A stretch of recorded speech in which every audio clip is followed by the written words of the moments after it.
రాష్ట్రంలో calendar year మారుతుంది కానీ కూటమి పాలనలో ప్రభుత్వం నాయకుల క్యారెక్టర్లో మార్పు కనిపించడం లేదని వైఎస్ఆర్సీపీ మహిళా విభాగ రాష్ట్ర అధ్యక్షురాలు ఎమ్మెల్సీ వరదు కళ్యాణి ఆక్షేపించారు. మహిళలకు 6 పథకాల ఆశ చూపి అధికారంలోకి వచ్చిన టీడీపీ కూటమి వాటిని అమలు చేయకపోగా వారికి ఆర్తనాదాలు, అఘాయిత్యాలు, అబద్దాల్ని మిగిల్చిందని ఆమె గుర్తు చేశారు. ఆ బాధితులకు వైఎస్ఆర్సీపీ ఎప్పుడూ అండగా నిలబడిందన్న వరదు కళ్యాణి కొత్త సంవత్సరంలో కూడా తమ పార్టీ మహిళలకు భరోసా ఇస్తుందని పార్టీ కేంద్ర కార్యాలయంలో మీడియా సమావేశంలో స్పష్టం చేశారు. ఎంత దారుణంగా మహిళల్ని వీళ్ళు మోసం చేశారు, మహిళలంటే ఎంత చులకన భావమో మనం అర్థం చేసుకోవచ్చు. ఇంకా పండగ కానుకలు, పెళ్లి కానుకలని చాలా వీళ్ళు హామీలు ఇవ్వడం జరిగింది. సంక్రాంతికి, దసరాకి, రంజాన్ కి, అలాగే దీపావళికి, క్రిస్మస్ కి ఇస్తామని చెప్పారు. ఏడాది అంతా గడిచిపోయింది. కొత్త ఏడాదిలో సంక్రాంతి కూడా వచ్చేస్తూ ఉంది. ఏ కానుకలు ఇవ్వకుండా మహిళల్ని నెట్ట నిలువుగా దగా చేసిన పరిస్థితి మనం చూస్తూ ఉన్నాము. అలాగే తీసుకుంటే విద్యార్థినులకు కళలకు రెక్కలు పథకం ద్వారా రుణాలు ఇస్తాము అని చెప్పారు. ఈ రోజు ఫీజు రియంబర్స్మెంట్ అమలు చేయక ఏ ఒక్క విద్యార్థినికి ఫీజు కట్టక వాళ్ళ జీవితాలు నాశనం అయ్యేట్టుగా వాళ్ళ భవిష్యత్తు రెక్కల్ని విరిచేసే పరిస్థితిని వీళ్ళు ఈ కూటమి నాయకులు ఈ రోజు చేస్తూ ఉండే పరిస్థితిని మనం చూస్తూ ఉన్నాం. అంత దారుణంగా మహిళల్ని నెట్ట నిలువుగా మోసం చేయడమే కాకుండా సూపర్ 6 హామీల్లో కూడా ఏ ఒక్కటి అమలు చేయకుండా మహిళల్ని నెట్ట నిలువుగా మోసం చేసిన పరిస్థితి మనం చూసాము. అమలు చేయలేదు సరికదా, పూర్తయిపోయాయని చెప్పి వీళ్ళు ఈ రోజు సిగ్గు లేకుండా సంబరాలు చేసుకుంటూ ఉండే పరిస్థితిని కూడా ఈ రాష్ట్ర ప్రజలు గమనిస్తూ ఉన్నారు.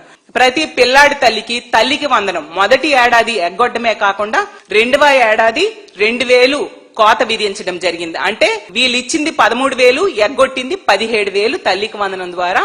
దేవతలంటే కూడా వీళ్ళకి చిన్న చూపే. దానికి ఉదాహరణ మన అమ్మల గన్నమ్మ దుర్గమ్మ గుడికి వీళ్ళు కరెంట్ కట్ చేయడం జరిగింది.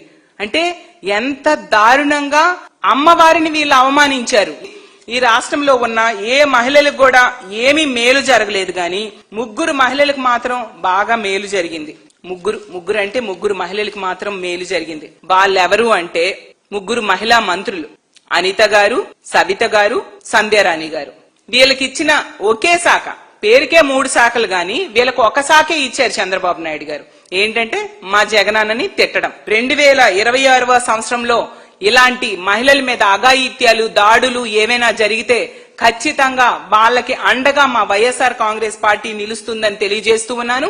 ఎవరు ప్రశ్నిస్తే వాళ్ళ మీద అక్రమ కేసులు పెట్టడం అనేది ఈ కూటమి ప్రభుత్వానికి ఒక అలవాటుగా మారిపోయింది. పోలీసుల్ని వాళ్ళ జోబు సంస్థగా పోలీస్ వ్యవస్థని ఈ రోజు ఉపయోగించుకుంటూ ఉన్నారు.